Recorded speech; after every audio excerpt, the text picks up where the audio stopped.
بالله من الشيطان الرجيم بسم الله الرحمن الرحيم سبحان الذي أسرى بعبده ليلا من المسجد الحرام إلى المسجد الأقصى الذي باركنا حوله لنريه من آياتنا إنه هو السميع البصير۔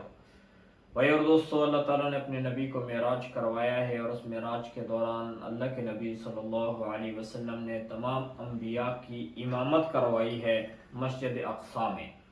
اور مسجد اقصی وہ جگہ ہے جو مسلمانوں کا قبلہ اول ہے، اور سلیمان علیہ السلام کے ذریعے سے اس کی تعمیر ہوئی ہے۔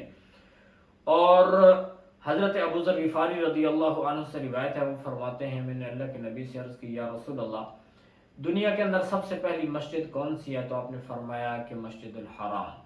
پھر عرض کی یا رسول اللہ دوسری مسجد؟ تو فرمایا کہ مسجد اقصی۔ اور حضرت ابو ذر غفاری رضی اللہ عنہ نے عرض کی یا رسول اللہ، مسجد اقصی اور ان دونوں مسجدوں کے درمیان میں مدت کے اعتبار سے کتنا فاصلہ ہے؟ تو آپ نے فرمایا 40 سال۔ لیکن یہ اس امت کو یہ شرف حاصل ہے، آپ صلی اللہ علیہ وسلم نے فرمایا اس امت کو یہ شرف حاصل ہے کہ پوری زمین اللہ تعالیٰ نے ان کے لیے مسجد کی طرح بنا دی ہے، جہاں چاہیں یہ عبادت کر سکتے ہیں۔ یعنی پہلی جو امتیں ہوتی تھیں ان کے لیے عبادت کرنے کے لیے مخصوص جگہ تھی، لیکن اس امت کے لیے اللہ تعالیٰ نے پوری زمین کو پاک کر دیا، جہاں چاہیں یہ نماز پڑھ سکتے ہیں۔ تو مسجد اقصی اور مسجد الحرام، اور حضرت مجاہد رحمۃ اللہ علیہ امام تفسیر ہے، وہ فرماتے ہیں کہ اللہ تعالیٰ نے یہ جو بیت اللہ والی زمین ہے، اس زمین کو باقی زمین سے 2000 سال پہلے پیدا کیا ہے، اور باقی زمین پھر وہاں سے آگے پھیلی ہے۔ تو اللہ تعالیٰ شان کی ذات نے اس کو تحت الثری تک بیت اللہ ہی بنایا ہے، جگہ بنائی ہے۔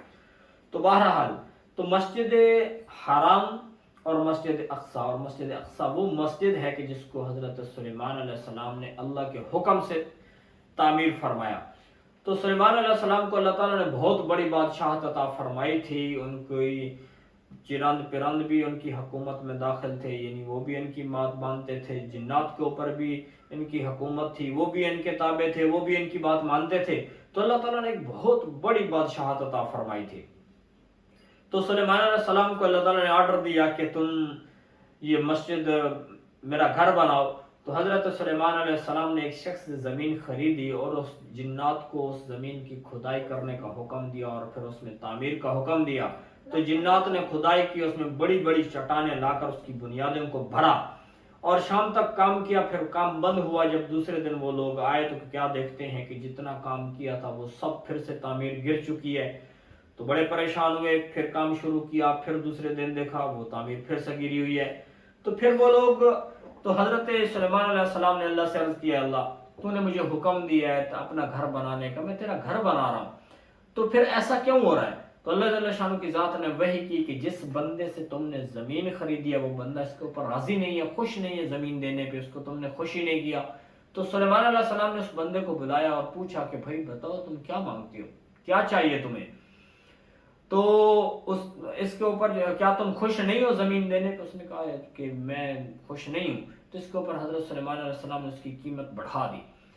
تو پھر اس بندے سے پوچھا، تو اس نے عرض کی کہ اے اللہ کے نبی آپ بتائیں یہ پیسے بہتر ہیں یا جگہ بہتر ہے؟ تو اللہ کے نبی تو سلیمان علیہ السلام نے فرمایا جگہ بہتر ہے، کیونکہ اس کے اوپر اللہ کا گھر بن رہا ہے۔ پھر سلیمان علیہ السلام نے اور قیمت بڑھا دی، پیسے اور بڑھائے، 2-3 مرتبہ یہی بات ہوئی۔ تو سلیمان علیہ السلام نے فرمایا بتاؤ پھر تمہیں کیا چاہیے، تم کیا مانگتے ہو؟ تو اس نے کہا کہ مجھے 12,000 قنطار اس کی قیمت چاہیے۔ اب قنطار کتنا ہوتا ہے؟ تو بعض حضرات فرماتے ہیں کہ قنطار کی مقدار یہ ہے، ایک قنطار اتنی زیادہ مقدار ہے کہ گائے کے چمڑے کو بچھایا جائے اور پھر اس میں سونے کو بھرا جائے، جتنا سونا اس چمڑے میں آ سکتا ہے یہ ایک قنطار ہے۔ تو سلیمان علیہ السلام نے جب سنا تو وہ چونک گیا کہ اتنی بڑی قیمت۔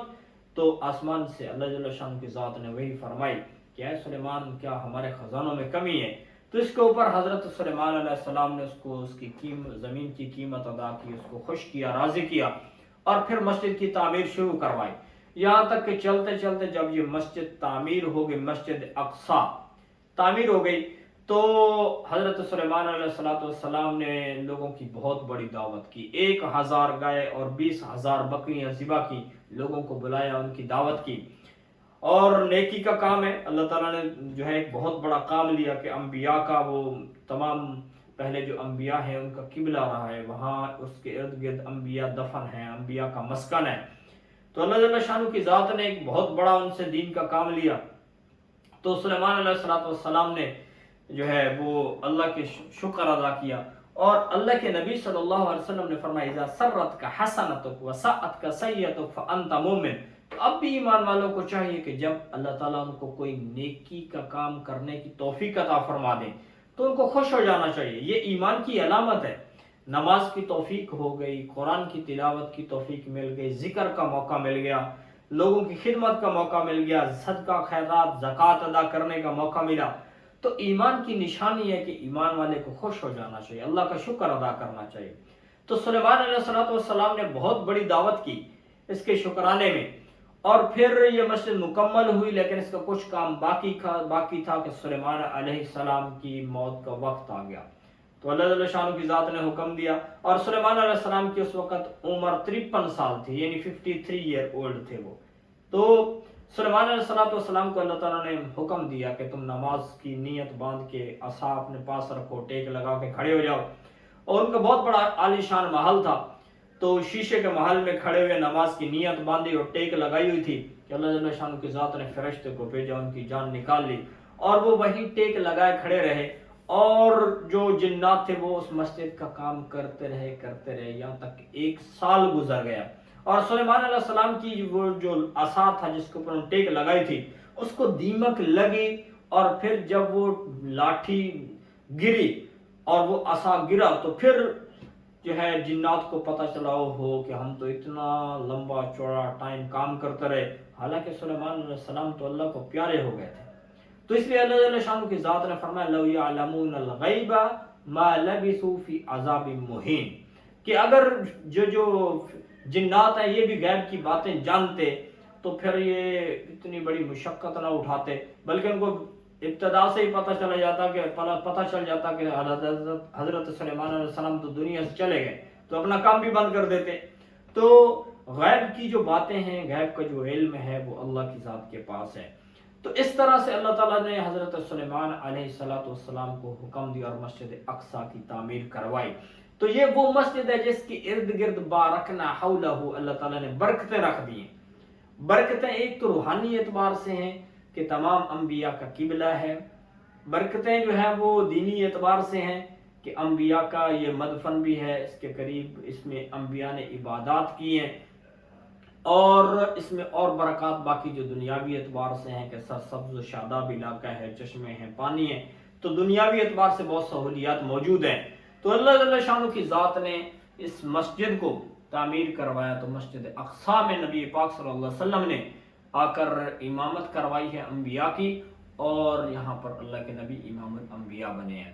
تو مسجد اقصی اور مسجد حرام یہ بہت بڑی ان کو فضیلت حاصل ہے دنیا کے اندر، اور ایک روایت کے مطابق جب دنیا کے اندر دجال آئے گا تو وہ پوری روئے زمین میں گھومتا پھرتا رہے گا، لیکن 4 مسجدیں ایسی ہیں جہاں پہ یہ نہیں جا سکتا، ایک مسجد حرام، مسجد نبوی، اور مسجد اقصی اور مسجد طور۔ تو یہ وہ جگہ ہیں جہاں پہ دجال جیسے فتنہ باز کا بھی وہاں تک رسائی نہیں ہوگی۔ تو اللہ جل شانہ کی ذات نے ان مساجد کو بڑی برکات یعنی دنیا کے اندر برکت کا ذریعہ بنایا ہے، یہ انسانوں کی رہنمائی کا ذریعہ ہے، اور ان مساجد کی بہت بڑی فضیلت ہے کہ اللہ کے نبی صلی اللہ علیہ وسلم نے فرمایا کہ جس نے ایک مسجد بنائی، اور وہ مسجد ایسے جیسے چڑیا کا گھونسلہ ہوتا ہے، یعنی چھوٹی سی بھی مسجد بھی بنا دی، یعنی مسجد تعمیر ہو رہی ہے اس میں کسی طرح سے بھی حصہ ڈال دیا تو مسجد بنانے والے کو اتنا بڑا اجر ملے گا کہ قیامت کے دن اس کی بخشش کا سامان ہوگا، کیونکہ یہ مسجدیں وہ جگہ ہیں جو جنت کی جگہ ہے، اور جب قیامت آئے گی تو اللہ جل شانہ قیامت کے آنے سے پہلے یہ مسجد کی جتنی زمینیں ہیں سب کو اکھیڑ کر اوپر جنت کی طرف اٹھا لیں گے۔